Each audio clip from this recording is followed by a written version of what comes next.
ಹೋರಾಟಕ್ಕೆ, ಉತ್ತರ ಕರ್ನಾಟಕ ನಿರ್ಲಕ್ಷ್ಯ ಮಾಡುತ್ತಿರುವ ಸರ್ಕಾರಕ್ಕೆ,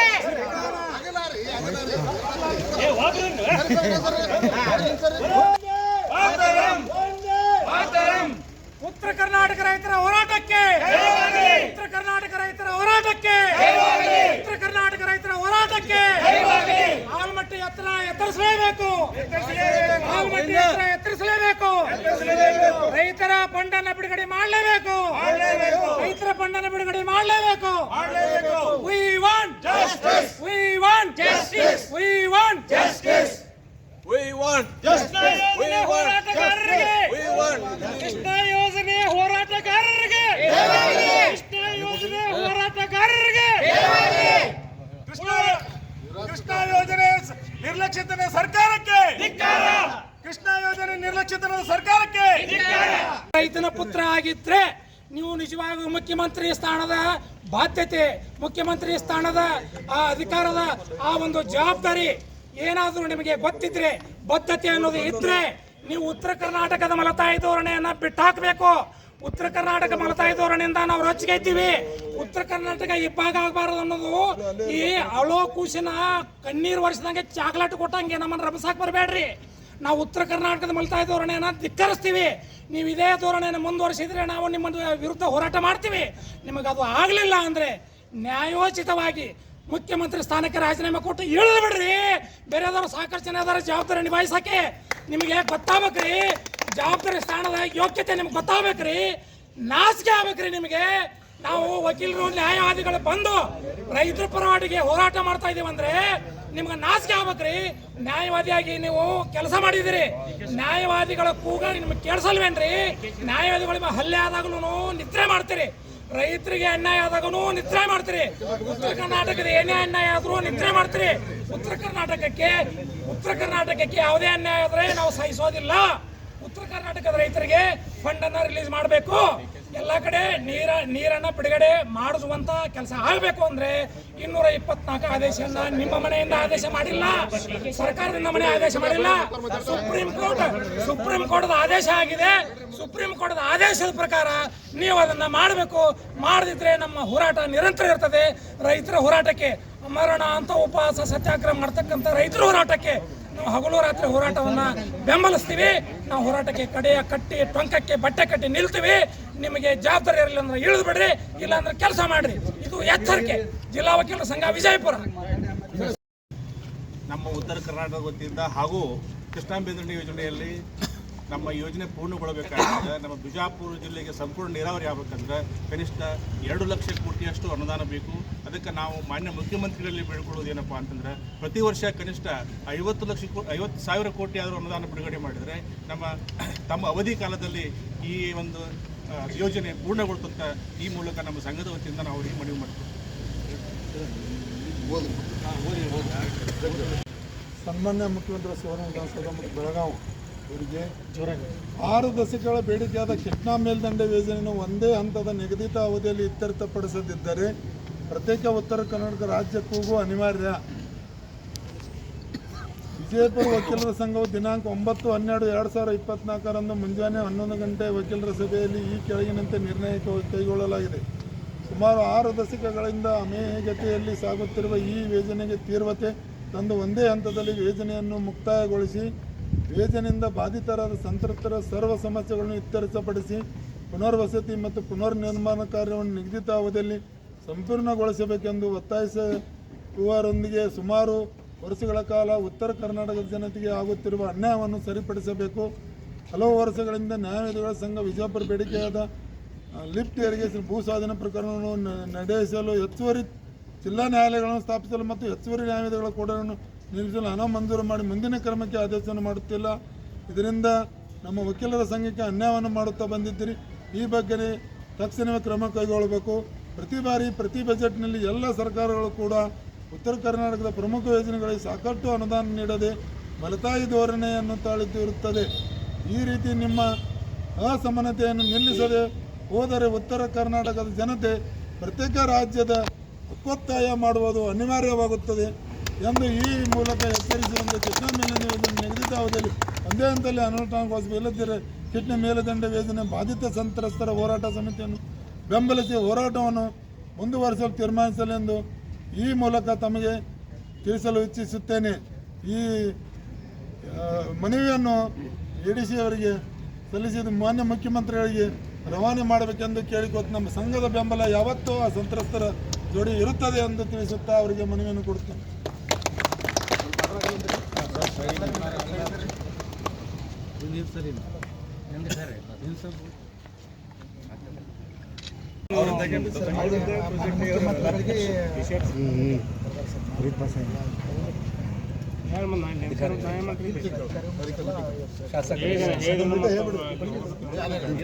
ಜಿಲ್ಲಾಧಿಕಾರಿಗಳಲ್ಲಿ ಮತ್ತೊಂದು ಮನವಿ ಮಾಡಿಕೊಳ್ಳೋದೇನೆಂದರೆ, ನೀವು ಸರ್ಕಾರದ ಮೇಲೆ ಒತ್ತಡ ತರಲಿಕ್ಕಾದ್ರೆ ನಾವು ನಿಮ್ಮ ಕಾರ್ಯಾಲಯಗಳನ್ನು ಜಪ್ತಿ ಮಾಡೋದರ ಮುಖಾಂತರ ನಿಮ್ಮ ಆಫೀಸ್ಗಳನ್ನು ಜಪ್ತಿ ಮಾಡಬೇಕಂತ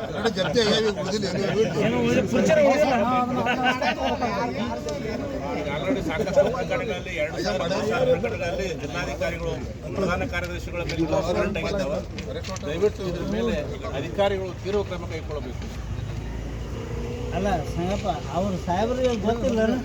ಬಿಜಾಪುರ ವಕೀಲರ ಸಂಘದ ಎಲ್ಲ ಹಿರಿಯರು ನಾವು ನಿನ್ನಿನ ದಿವಸ 3ನೇ ತಾರೀಕಿನ ಸತತವಾಗಿ ಕುಂತಂತ ಆ ಸಂತ್ರಸ್ತರಿಗೆ ಅಂದ್ರೆ ಹೆಚ್ಚಿನ ಪ್ರಮಾಣದಲ್ಲಿ ಬಿಜಾಪುರ ಜಿಲ್ಲೆಯಲ್ಲಿ 80% ನೀರಾವರಿ ಆಗುವುದರಿಂದ 522 ಮತ್ತು 524 ಬಗ್ಗೆ ಚರ್ಚಿಸಲು ನಾವು ಸಂತ್ರಸ್ತರು ಕೂತದಕ್ಕೆ ನಾವು 50 ಮಂದಿ ವಕೀಲರು ನಿನ್ನೆ ಹೋಗಿ ಅವರಿಗೆ ಸಪೋರ್ಟ್ ಮಾಡಿ, ಮತ್ತು ಆ ವೇಳೆಯಲ್ಲಿ ಮಾನ್ಯ ಮಂತ್ರಿಗಳು ಬಂದಿದ್ರು, ಬಾಲ್ಗುಡ ಉಸ್ತುವಾರಿ ಅಂತ ತಿಮ್ಮಾಪುರ ಅವರು ಮತ್ತು JT ಪಾಟೀಲ್ರು, ಅವರಿಗೆ ನಾವು ಅವ್ರ ಗಣನೆಗೆ ತಗೊಂಡು ಬಂದೆವು. ಮತ್ತು 524 ಸುಪ್ರೀಂ ಕೋರ್ಟ್ ಆರ್ಡರ್ ಆಗಿದೆ 524 ಮಾಡಂತೇಳಿ ಹೈಟು ಅವಾಗಿಂದೆಲ್ಲ ಮಾಡಿದ್ರೆ. ಇದು ಏನು ಇಷ್ಟು ಕೆನಾಲ ಬಿಜಾಪುರ ಜಿಲ್ಲೆಯಲ್ಲಿ ಅಷ್ಟು ಕೆನಾಲ್ ಆಗಿದ್ದಾವಲ್ಲ, 20,000 ಎಕರೆ ಮೇಲ್ಪಟ್ಟು ಕೆನಾಲ್ಗಳು ಆಗಿದ್ದಾವೆ, ಕಾಲುವೆಗಳಾಗಿದ್ದಾವೆ. ಮೇನ್ ಕೆನಾಲ್ ಅಷ್ಟೇ ಮಾಡಿದಾರ, ಅದ್ರ ಬಗಲುಗಳು ಇನ್ನೂ ಮಾಡಿಲ್ಲ. ಸಬ್ ಕೆನಾಲ್ಗಳು ಮಾಡಬೇಕಾಗಿತ್ತು, ಅದನ್ನೂ ಮಾಡಿಲ್ಲ. ಮೇನ್ ಕೆನಾಲ್ ಪರಿಹಾರನೂ ಇನ್ನೂ ಕೊಡಾಕ್ತಾ ಇರಲಿಲ್ಲ. ಮತ್ತು ಈಗ 10-15 ವರ್ಷಗಳಿಂದ ರೈತರಿಗೆ ಜಮೀನನ್ನು ಕಳ್ಕೊಂಡಾರ, ಮತ್ತು ಅವರಿಗೆ ನೀರು ಬಂದಿಲ್ಲ ಮತ್ತು ಪರಿಹಾರ ಬಂದಿಲ್ಲ. ಈ 3 ಅಂಶಗಳು ರೈತರಿಗೆ ಬರಲಾದ ಕಾರಣ, ನ್ಯಾಯಾಲಯ ಬರದೇ ಕಾರಣ ರೈತರು ಏನಾಗಬೇಕಾಗಿದೆ, ಮಣ್ಣು ತಿನ್ನು ಪರಿಸ್ಥಿತಿ ಬಂದೈತಿ ಇವತ್ತ, ಜಮೀನು ಕಳ್ಕೊಂಡು. ಅದಕ್ಕೆ ನ್ಯಾಯಾಲಯದ ಆದೇಶ ಆದರೂ ಕೂಡ ಕಂಟೆಂಪ್ಟ್ ಮಾಡಿದ್ದಾರೆ. ಕಂಟೆಂಪ್ಟ್ ಯಾಕಂದ್ರೆ ಧಾರವಾಡ ಹೈಕೋರ್ಟ್ನಲ್ಲಿ ಪರಿಹಾರ ಕೊಡೋದು ಕಂಟೆಂಪ್ಟ್ ಮಾಡಿದ್ರು ಈ ಸರ್ಕಾರ ಎಷ್ಟು ಅವರು ತೊಗಲು ದೀಪ ಐತೆ ಅಂದ್ರ ಅದನ್ನ ಬದಿಗೆ ಒತ್ತಿ ಹಾಳಿಯಲ್ಲಿ ಅಲ್ಲಿ ತಮ್ಮ ಬುಟ್ಟಿಯಲ್ಲಿ ಹೊಡಿದ ಕಸ ಹೊಡಿದಂಗ ಮಾಡೋರು. ಯಾಕಂದ್ರ ಒಂದು ನ್ಯಾಯಾಂಗ ಶಾಸಕಾಂಗ ಕಾರ್ಯಾಂಗ ಅಂತ ಇರ್ತಾವ, ಅದು ನ್ಯಾಯಾಂಗ ಸಪರೇಟ್ ಇರ್ತದೆ, ಯಾವಾಗೂ ಶಾಸಕ ಕಾರ್ಯಾಂಗದ ಕೆಳಗೆ ಇರೋದಿಲ್ಲ. ಅದು ನ್ಯಾಯಾಂಗಕ್ಕೆ ಮಾನ್ಯತೆ ಕೊಡ್ಲಿಕ್ಕಂದ್ರ ನಮ್ಮ ಸಣ್ಣ ಮಂದಿ ರೈತರಿಗೆ ಏನ್ ಮಾನ್ಯತೆ ಕೊಡ್ತಾರ್ರಿ ಇವರು. ಅದಕ್ಕೆ ಈ ಸರ್ಕಾರ ಶೀಘ್ರದಲ್ಲಿ ಆ ಸಂತ್ರಸ್ತರ ಬಾಗಿಲು ಕೊಡ್ಲಿಕ್ಕೆ ಕುಂತಂತ ಎಲ್ಲ ರೈತರು ಅಂದ್ರೆ ನಮ್ಮ 14 ಹಳ್ಳಿ ನಮ್ಮ ಬಿಜಾಪುರ ಜಿಲ್ಲೆಯಲ್ಲಿ ಹೋಗಿದಾವೆ, ಮತ್ತು 19 ಹಳ್ಳಿ ಮುಳುಗಡೆ ಇದೆ. ಟೋಟಲ್ 1,32,000 ಎಕರೆ ಹೆಕ್ಟರ್ ಮುಳುಗಡೆ ಆಗಿದೆ. ಆ ಹೆಕ್ಟರ್ ಮುಳುಗಡೆ ಪೈಸಕ್ಕ 1 ಪೈಸಾ ಕೊಡಲಾರ್ದೆ ಅದನ್ನ ಮುಳುಗಡೆ ಅಂತ ಹೇಳ್ಯಾರ, ಬರೇ ಬಾತ್ಮಿ ಹೇಳಿದಾರ. ನಮ್ಮ ರೈತರು ಇವತ್ತಿಗೆ ಕಂಗಾಲಾಗಿ ಆ ಬಾಗಿಲು ಕೊಡ್ಲಿ ಅಹೋರಾತ್ರಿ ಧರಣಿ ಉಪವಾಸ ಕೂತಿದ್ದಾರೆ. ಯಾಕಂದ್ರೆ ಮುಂದಿನ ದಿನಮಾನದಾಗ ಇದು ರೈತರದ ಹೋರಾಟ ಸರ್, ಆಗದಿದ್ರೆ ಅಲ್ಲಿ ಪಾಲ್ಗೊಡಂತ ಇಬ್ಬ ಕುಟುಂಬಸ್ಥರು ಅವ್ರ ಹೆಸರು ಹೇಳುದಿಲ್ಲ, ಅವರು ಇಲ್ಲೇ ನಾನು ಸುಸೈಡ್ ಮಾಡ್ಕೋತೀನಿ ಅಂತ ಹೇಳಿ ನಿನ್ನೆ ಒಂದು ವಾಗ್ದಾನ ಮಾಡ್ಯಾರ. ಆ ರೈತರಿಗೆ ಅನ್ಯಾಯ ಆಗಲಾರ್ದಂಗ ಸರ್ಕಾರದವರು ಎಚ್ಚೆತ್ತುಕೊಳ್ಬೇಕು. ಮತ್ತು ನಮ್ಮ ಒಂದೇ ಜಿಲ್ಲಾ ಕೋರ್ಟ್ ಅಲ್ಲ, ಬಾಗಲಕೋಟೆ ಜಿಲ್ಲಾ ನ್ಯಾಯಾಲಯ, ಬಿಜಾಪುರ ಜಿಲ್ಲಾ ನ್ಯಾಯಾಲಯ, ಮತ್ತು ಎಲ್ಲ ತಾಲೂಕುಗಳು, ಧಾರವಾಡ ಜಿಲ್ಲಾ ನ್ಯಾಯಾಲಯ, ಬೆಳಗಾವಿ ಜಿಲ್ಲಾ ನ್ಯಾಯಾಲಯ, ಉತ್ತರ ಕರ್ನಾಟಕದ ಎಲ್ಲ ನ್ಯಾಯಾಲಯಗಳು ಜಿಲ್ಲಾಗಳು ಕಲಾಪದಿಂದ ಹೊರಗೆ ಇವತ್ತು 9ನೇ ತಾರೀಕು ಉಳಿದಿದ್ದಾರೆ.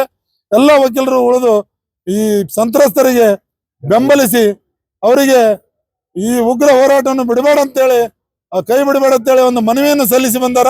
ಅದೇ ಪ್ರಕಾರ ನಾವು DC-ಗೆ ಇವತ್ತು ಬಂದು ಎಲ್ಲ ನಮ್ಮ ಹಿರಿಯ ವಕೀಲರು ಕೂಡಿ ಬಂದು ಆ ಮನವಿಯನ್ನು ಸಲ್ಲಿಸಿ ಇದು ಶೀಘ್ರದಲ್ಲಿ ಮುಖ್ಯಮಂತ್ರಿಗೆ ತಿಳಿಸಬೇಕು. 11ನೇ ತಾರೀಕು ಮೀಟಿಂಗ್ದಲ್ಲಿ ನಮ್ಮ DC ಅವರು ಹೆಚ್ಚಿನ ಪಾತ್ರ ವಹಿಸಿ 80% ನೀರಾವರಿ ಆಗ್ತದ ಇಲ್ಲಿ ಬಿಜಾಪುರ ಜಿಲ್ಲೆಯಲ್ಲಿ. ಅದು ನೀರು 524 ಆಗ್ಲಿಕ್ಕಂದ್ರ ನೀರಾವರಿನೂ ಆಗೋದಿಲ್ಲ, ರೈತರಿಗೆ ಹಣನೂ ಸಿಗುದಿಲ್ಲ, ಜಮೀನು ಕಳ್ಕೊಂಡು ರೈತರು ಕಂಗಾಲ ಆಗ್ಬೇಕಂತೇಳಿ ಆಗ್ತಾರಂತೇಳಿ ಅದಕ್ಕೆ ಸರ್ಕಾರ ಇದನ್ನ ಎಚ್ಚೆತ್ತುಕೊಂಡು ಶೀಘ್ರದಲ್ಲಿ ಅವ್ರಿಗೆ ಪರಿಹಾರ ಒದಗಿಸಬೇಕು. ಇದು ನಮ್ದ ಇದವಲ್ಲ, ವಕೀಲರದ್ದು ಏನ ಇದರಲ್ಲಿ ಬೇಡಿಕೆ ಇಲ್ಲ, ಇದು ಸ್ವಾರ್ಥನೂ ಇಲ್ಲ. ಅದಕ್ಕೆ ರೈತರ ಹಿತಾಸಕ್ತಿಯಿಂದ ನಾವು ವಕೀಲರ ಸಂಘದ ಅಧ್ಯಕ್ಷರಾದ DG ಬಿರಾದಾರ್ ಎಲ್ಲ ನಮ್ಮ ಸಂಘದ ಹಿರಿಯ ಸದಸ್ಯರು ಮತ್ತು ನಾವು ಸಂಘದವರು ಬಂದ ಮನವಿ ಕೊಟ್ಟಿದ್ದಕ್ಕೆ ತಾವು ಇದನ್ನ ಸರ್ಕಾರ ಪ್ರತಿ ವರ್ಷವೂ ಬೆಳಗಾವಿನಲ್ಲಿ ಅಧಿವೇಶನವನ್ನು ಜರುಗಿಸುತ್ತದೆ. ಅದರ ಮೂಲ ಉದ್ದೇಶನೇ ಉತ್ತರ ಕರ್ನಾಟಕದ ಅಭಿವೃದ್ಧಿ. ಕಾರಣ ಇಂದು ಪ್ರಾರಂಭವಾದ ಉತ್ತರ ಕರ್ನಾಟಕದ ಬೆಳಗಾವಿ ಅಧಿವೇಶನದಲ್ಲಿ ರಾಜ್ಯ ಸರ್ಕಾರವು ವಿಶೇಷವಾಗಿ ಬಿಜಾಪುರ ಬಾಗಲಕೋಟೆ ಜಿಲ್ಲೆಯ ಅಭಿವೃದ್ಧಿ ಕುರಿತು ಚರ್ಚಿಸಬೇಕೆಂದು ನಾನು ಬಿಜಾಪುರ ನ್ಯಾಯವಾದಿಗಳ ಸಂಘದ ಪರವಾಗಿ ತಮ್ಮ ಈ ಮಾಧ್ಯಮ ಮೂಲಕ ಸರ್ಕಾರಕ್ಕೆ ಮನವಿ ಮಾಡಿಕೊಳ್ಳುತ್ತೇನೆ. HS ಚಟ್ರಕಿ, ನ್ಯಾಯವಾದಿಗಳು, ವಿಜಯಪುರ. ವಕೀಲರ ಸಂಘದ ಸದಸ್ಯರು, ಕುಮಾರ್ ನಿಡೋಣಿ ವಕೀಲರು. ನಾನು ಒಬ್ಬ ಮೂಲತಃ ಸಂತ್ರಸ್ತ. ನಾವು ರೈತ ಕುಟುಂಬದಿಂದ ಬಂದೀವಿ. ರೈತರ ಅಳಲು ಮತ್ತು ಕೂಗು, ಸಂತ್ರಸ್ತರ ತೊಂದರೆ ಏನು ಅನ್ನೋದು ನಾ ಸ್ವತಃ ವಕೀಲನಾಗಿ ಒಬ್ಬ ರೈತನ ಮಗನಾಗಿ ಅರಿತಿದ್ದೇನೆ. ಈ ಸರ್ಕಾರಕ್ಕೆ ನಾವು ಮನವಿ ಮಾಡ್ಕೊಳ್ಳೋದೇನಂದ್ರೆ ವಕೀಲರ ಸಂಘದ ಮೂಲಕ 524.40 ಪ್ರಾಜೆಕ್ಟ್ ಅನ್ನ ಆದಷ್ಟು ಮುಗಿಸ್ರಿ. ನಾವು ಹುಟ್ಟುವಾಗ 1971 ಮುಂಚೆನೆ ಇದು ಅಡಿಗಲ ಸಮಾರಂಭ ಮಾನ್ಯ ದಿವಂಗತ ಪ್ರಧಾನಮಂತ್ರಿ ಲಾಲ್ ಬಹದ್ದೂರ್ ಶಾಸ್ತ್ರಿ ಅವರು ಅಡಿಗಲ್ ಇಟ್ಟಾರ. ಇವತ್ತು ನಾವು ಗೋರಿಗೆ ಹೊಂಟು ನಿಂತೀವಿ. ಇನ್ನೊಂದು 4 ವರ್ಷಕ್ಕೆ 60 ವರ್ಷದ ಒಬ್ಬ ಮನುಷ್ಯನ ಲೈಫ್ ಇವತ್ತಿಗೂ ಮುಗಿತಾ ಇಲ್ಲ. ಇದು ಅದಕ್ಕೆ ಏನದ ನಾವು ಸರ್ಕಾರಕ್ಕೆ ಈ ಮೂಲಕ ಒತ್ತಾಯ ಮಾಡ್ತೀವಿ. ಯಾವುದೇ ಸರ್ಕಾರ ಇರ್ಬೋದು, ಇಲ್ಲಿ ಸರ್ಕಾರ ಅಂದ್ರೆ ಸರ್ಕಾರ, ಪಕ್ಷ ಯಾವುದು ಅವಶ್ಯಕತೆ ಇಲ್ಲ.